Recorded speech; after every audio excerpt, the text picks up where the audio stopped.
I never thought I'd be the guy sitting here telling a story like this.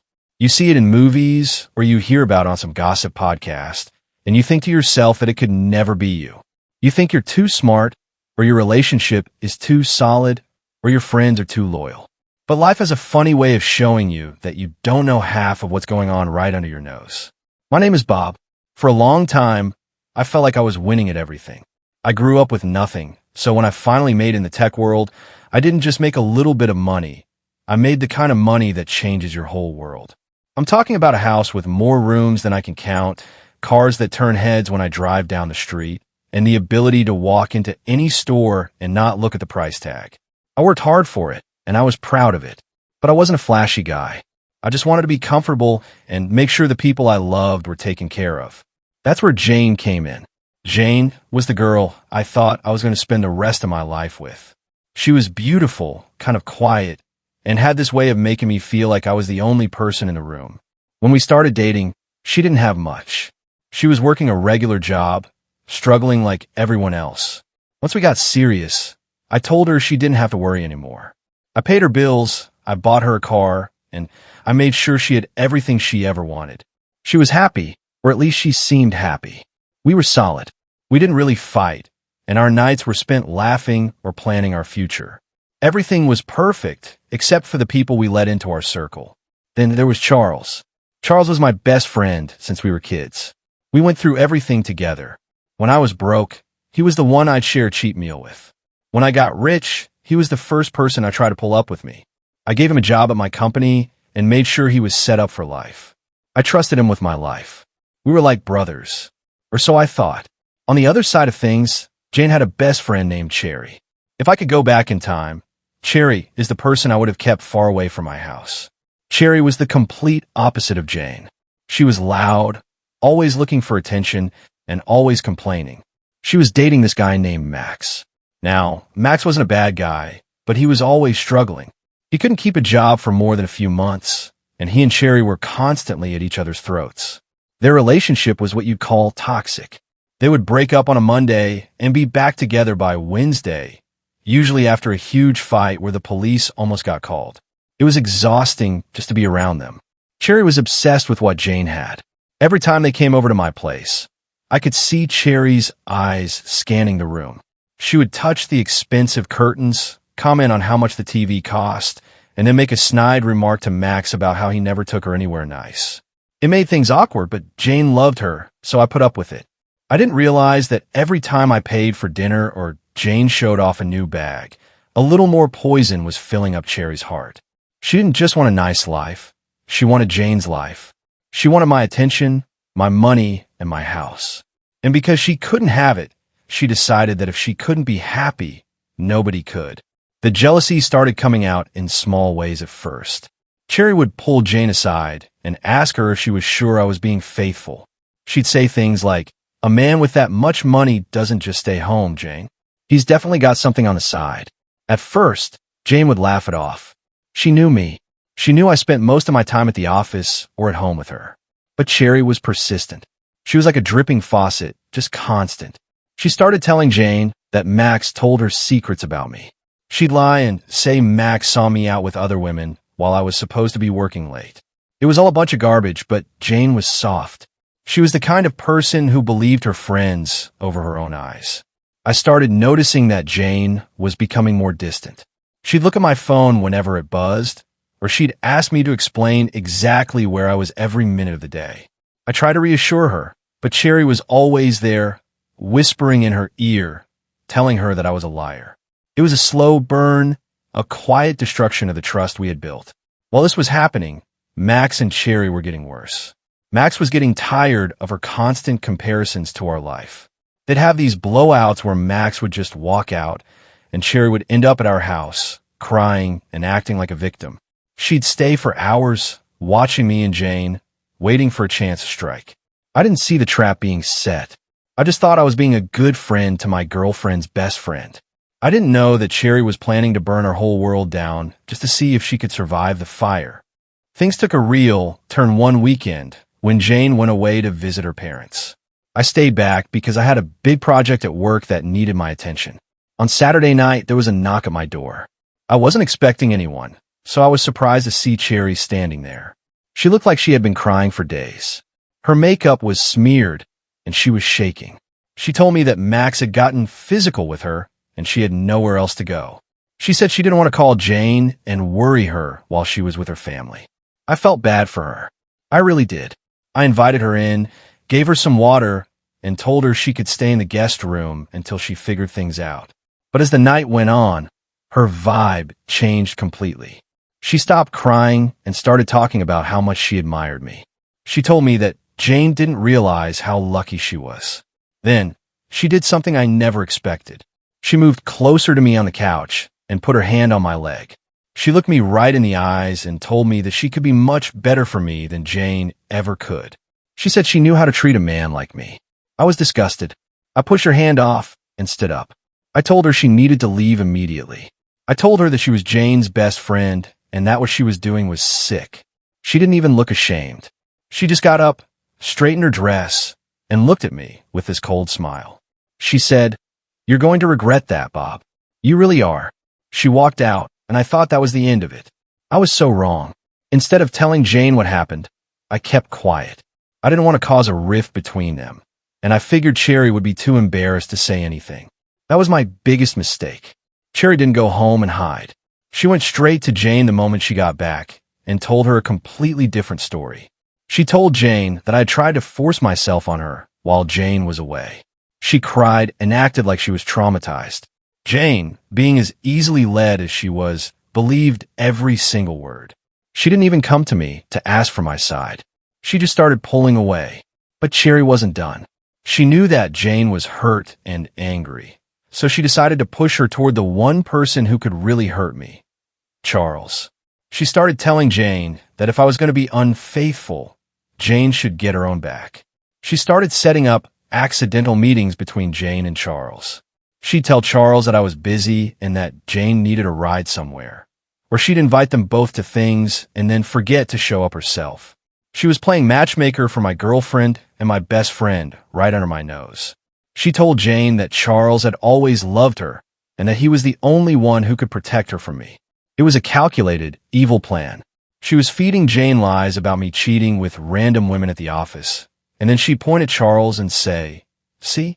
He's the one who actually cares about you." I started to feel the shift. Charles wouldn't look me in the eye at work anymore. He started making excuses for why he couldn't hang out after hours. And Jane was like a ghost. She was in the house, but she wasn't there. We stopped talking about the future. We stopped having dinner together. I thought she was just depressed about something, maybe something with her family, so I tried to give her space. I tried to buy her things to cheer her up, but she didn't care about the gifts anymore. Cherry was in her head every single day, reinforcing the idea that I was the villain. Cherry even started telling Jane that the only way to really know if I cared was to see if I'd get jealous if she was with someone else. She convinced Jane that sleeping with Charles wasn't really cheating. It was a test or revenge for what I had supposedly done. It sounds crazy when you say it out loud, but when you're being manipulated by someone you trust as much as Jane trusted Cherry, you lose your sense of reality. Jane felt like her whole world was a lie, and Cherry was the only one telling her the truth. Meanwhile, Max was still in the picture, but Cherry was treating him like garbage.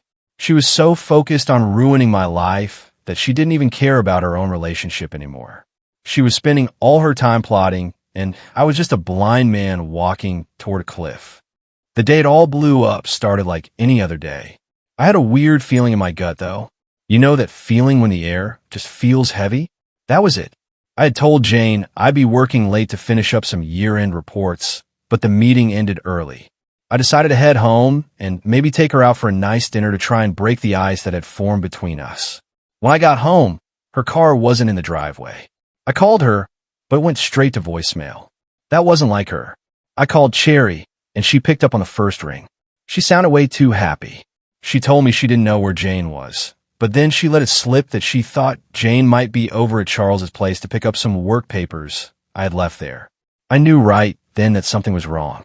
I hadn't left any papers at Charles's house. I drove over there, my heart hammering against my ribs. I wanted to believe I was just being paranoid. I wanted to believe that my best friend and my girlfriend were just talking or that I had actually left something there. But when I pulled up to Charles's apartment, I saw Jane's car parked 2 blocks away, hidden behind some bushes. That was the moment I knew. You don't hide your car if you're just picking up papers. I walked up to the door, and it was unlocked. My heart was in my throat. I walked into the hallway and heard laughter coming from a bedroom. It wasn't just any laughter. It was that intimate, shared laughter that you only have with someone you're close to. I pushed the door open, and my whole world stopped. There they were. My best friend, the man I treated like a brother, and Jane, the woman I wanted to marry. They didn't even see me at first. When they did, the look of pure terror on Jane's face and the shame on Charles's face told me everything I needed to know. I didn't yell. I didn't hit anyone. I just stood there, feeling like I was emptying out inside. Jane started scrambling for her clothes, crying and trying to explain, saying things like, "You did it first," and Cherry told me everything. I didn't stay to listen. I looked at Charles, and I've never seen a man look smaller. I told him to never show his face at my company or near me again. I walked out of that apartment, and I felt like a dead man walking. I went back to our house, and I didn't even wait for Jane to get there. I packed her things in trash bags and put them on the curb. When she finally showed up, begging and pleading, telling me that Cherry had told her I tried to sleep with her, I just looked at her. I told her that Cherry had tried to sleep with me, and I had turned her down, and that if she had trusted me even a little bit, we wouldn't be here. I told her she was a fool, and I closed the door. The next few weeks were a blur of pain. I fired Charles, of course. He tried to sue me, but I had enough on him to make sure he left with nothing. Jane moved in with Cherry, which I'm sure was exactly what Cherry wanted. I heard from people that Cherry was acting like the hero, taking in her broken friend. But I knew the truth. Cherry had won. She had successfully destroyed the most stable thing in her life because she couldn't stand to see someone else happy. I stayed in my big, empty house wondering how I could have been so blind. I had all the money in the world, but I felt like the poorest man on earth. I lost my partner and my brother in one afternoon.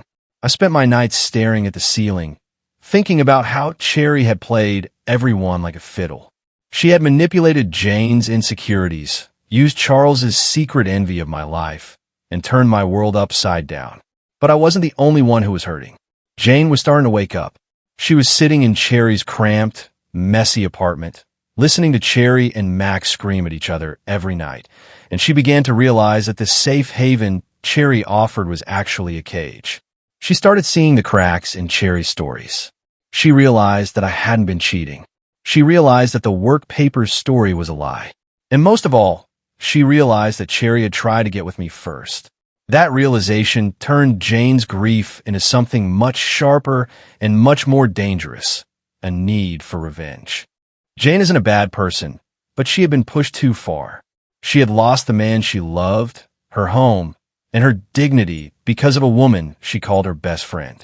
While she was staying with Cherry, she started to see how Cherry operated. She saw how Cherry treated Max, how she belittled him and used him, but also how she was terrified of losing him because she couldn't be alone. Max was the only thing Cherry actually owned, and Jane decided that if Cherry took her man, she would take Cherry's. It started slowly. Max was already miserable. He was tired of Cherry's drama, and having Jane around, beautiful, quiet, and now hurting, was a huge distraction for him. Jane started being the one to listen to him when he complained about Cherry. She started being the one who had a cold beer waiting for him when he got home from a long day of being yelled at. She was playing the same game Cherry played, but she was doing it better because she had nothing left to lose.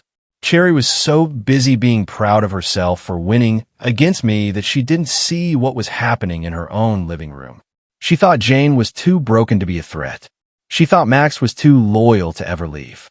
The explosion happened on a Friday night, almost exactly 3 months after I had kicked Jane out. Cherry had gone out with some other friends to celebrate a promotion she had gotten, leaving Jane and Max alone at the apartment. Cherry came home early because she had a headache, feeling like the queen of the world. She walked into her bedroom, expecting to see Max sleeping. Instead, she found the exact same scene I had found months before. But this time, it was Jane and Max. The betrayal hit Cherry like a freight train. She started screaming, calling Jane every name in the book, throwing things, acting like a madwoman. Jane didn't even flinch. She just sat up, looked Cherry dead in the eye, and said, "Now you know how it feels. You lied to me, you tried to sleep with Bob, and you ruined my life because you were jealous. I don't even want Max. I just wanted you to see that everything you think you have can be taken away in a second." Max didn't even try to defend himself. He just looked at Cherry and told her he was done. He said Jane actually listened to him, unlike her. He packed a bag and left with Jane that same night, leaving Cherry alone in an apartment she couldn't afford on her own, with no friends left to call. The fallout was massive. Cherry tried to call me, probably thinking I'd take her side now that Jane had betrayed her too. I didn't even answer the phone. I had already moved on. I had sold the big house and moved into a smaller place, somewhere quiet where I could start over. I learned that money can buy you a lot of things, but it can't buy you eyes in the back of your head. I heard that Jane and Max didn't last long. It was never about love for them, just about hurting Cherry.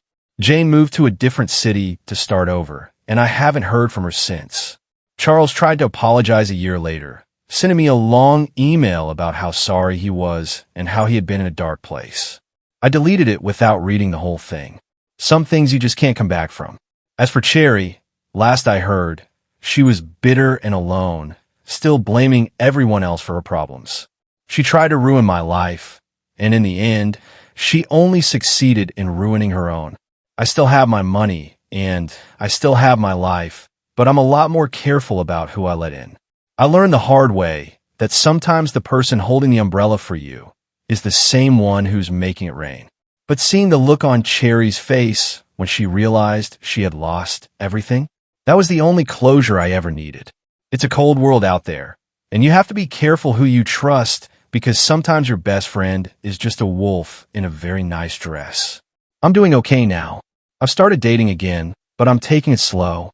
I don't rush into things, and I don't pay for everything right away. I want to know a person for who they are, not what they can get from me. I still think about Jane sometimes, and I wonder if things could have been different if we had just talked. But you can't live in the what-ifs. You just have to keep moving. The story of Bob, Jane, Cherry, Max, and Charles is over. It was a messy, ugly chapter, but it taught me everything I need to know about loyalty and greed. And if there's one thing I've learned, it's that the truth always comes out, and revenge is a dish that's best served when someone thinks they've already won. Share your thoughts about this story in the comments. Hit the subscribe button and turn on the notification bell. See you in the next video. Peace out.